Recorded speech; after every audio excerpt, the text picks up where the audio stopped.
Olá, tudo bem? Mais um capítulo, né? Estamos aqui agora no nosso quarto capítulo e vamos continuar aqui sobre o ser de Deus, o assunto teologia, o estudo sobre Deus. E eu creio que você está tendo assim um desejo maior, você está com um desejo maior de conhecer a Deus, então vamos prosseguir. Nós falamos que iríamos colocar aqui uma objeção. Muitas passagens nas Escrituras atribuem parte do corpo a Deus. Falam de seus olhos, sua face, suas mãos e seus braços, etc. Em réplica, podemos dizer que a linguagem é figurada ou figurativa e é usada de modo conveniente ao entendimento humano. Tal linguagem é chamada de antropomorfismo. Isto é atribuição de características humanas a seres que não são humanos, ok? Isto é uma objeção, e para que você entenda, que muitas vezes nós podemos atribuir partes do corpo humano a Deus, como mãos, braços, pés, olhos como chama de fogo, na sua coxa direita está escrito fiel e verdadeiro, e assim por diante. Agora, Deus é um ser triuno. É um ser triuno. Existe uma essência divina de ser que subsiste em três pessoas: Pai, Filho e Espírito Santo. Deus, ele é uma trindade, três em um. Não são três deuses, mas um Deus triuno. Na primeira parte do século IV, quando o arianismo ameaçava dominar o setor religioso, um jovem teólogo, Atanásio, formulou uma declaração que foi incorporada no credo nicenos. Dizia assim: nós adoramos um Deus na trindade e trindade em união, não confundindo as pessoas nem dividindo a substância. Esta afirmação é notória e profunda, mas clara e simples. A noção ariana fazia do Pai o supremo Deus e do Filho apenas um ser divino, mas subordinado. De acordo com Arius, o Filho era semelhante, mas não da mesma substância do Pai. Os irmãos notem que, diante dos anos passados, foi sendo pregado a visão de cada teólogo e, por vezes, vieram muitos outros argumentos. A noção sabeliana é que Deus é uma pessoa que se manifesta certas vezes como o Pai, às vezes como o Filho e ainda outras vezes como o Espírito Santo. Mas tal noção faria com que ele deixasse de existir como Pai quando manifestado como Filho. Se Deus fosse um ser físico, existindo como uma trindade, ele estaria em três partes. E se estas partes fossem pessoas, cada pessoa seria apenas parte de Deus.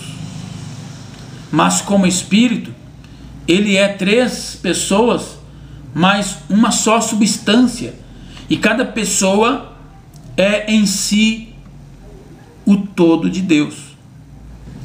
Concernente ao Filho, lemos que nele habitou corporalmente toda a plenitude da divindade, Colossenses 2,9. E também ele é chamado a imagem do Deus invisível, em Colossenses 1,15.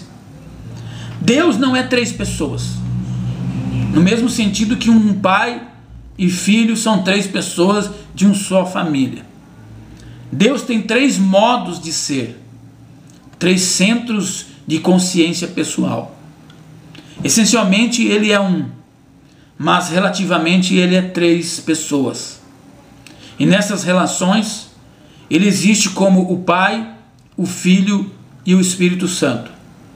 O Dr. Strong resume o fato da seguinte maneira: na questão da fonte, origem e autoridade, ele é Pai.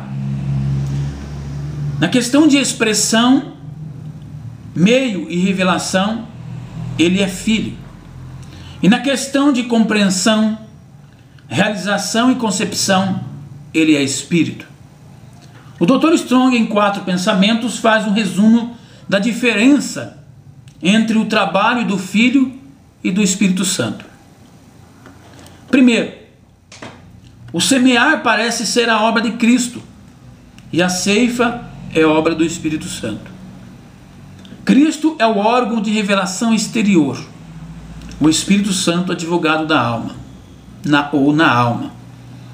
E quarto, na obra de Cristo somos passivos, mas na obra do Espírito Santo somos ativos.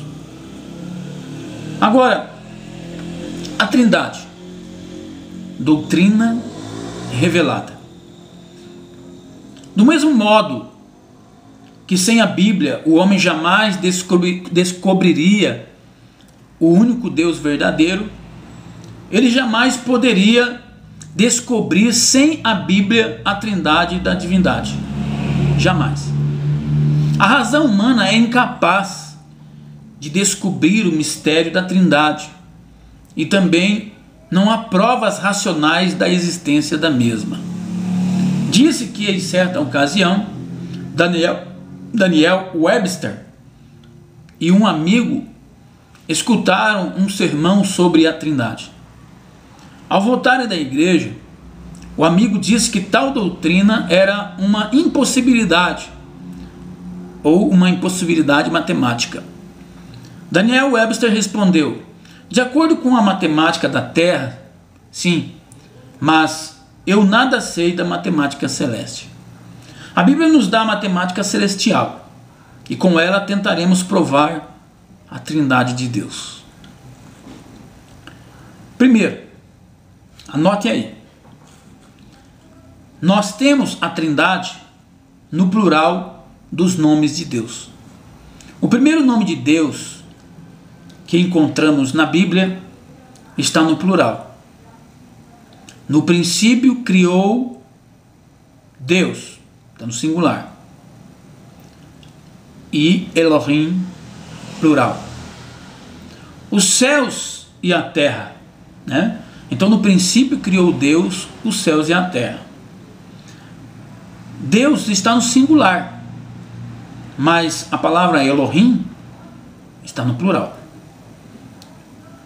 Gênesis capítulo 1, verso 1. O substantivo plural com o verbo no singular mostra a Trindade trabalhando em união.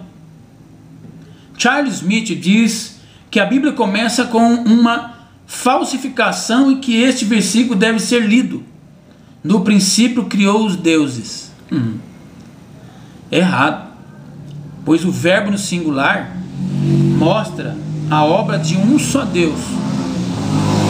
Quer dizer, não foi 3 deuses, não, um Deus. Mas quando ele revela quem é Deus, a palavra Elohim está no plural. Agora, mas o substantivo revela 3 pessoas em uma só essência divina. Encontra-se o nome plural de Deus com maior frequência nas Escrituras do que a forma singular. A forma singular é para demonstrar a quantidade, é como se fosse mostrarmos a quantidade numérica. Mostrar que fora dele não há outro e fora dele são aberrações invenções, mentiras e assim por diante. O Senhor disse: fora de mim não há outro. 2. Nós temos a Trindade nas expressões plurais usadas por Deus quando fala de si mesmo. Façamos o homem. Gênesis 1:26. Desçamos e confundamos. Gênesis 11:7. 3. A Trindade foi mostrada no batismo de Jesus.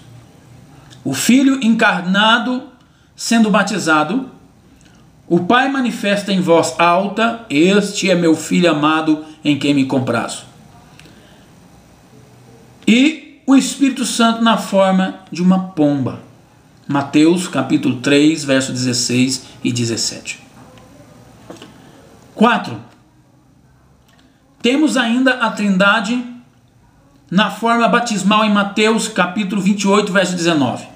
As Escrituras não dizem batizando-os nos nomes, plural, do Pai, do Filho e do Espírito Santo. Não. Do mesmo modo, não encontramos o equivalente do plural, pois não lemos no nome do Pai, no nome do Filho e no nome do Espírito. Ao mesmo tempo, as Escrituras não nos dão a ideia de que os três nomes são somente diferentes designações de um mesmo ser, como teríamos se as Escrituras dissessem no nome do Pai, Filho e Espírito Santo. As Escrituras dizem: batizando-os no nome do Pai e do Filho e do Espírito Santo. Amém? Depois voltaremos para o 5º capítulo do Ser de Deus. Até lá.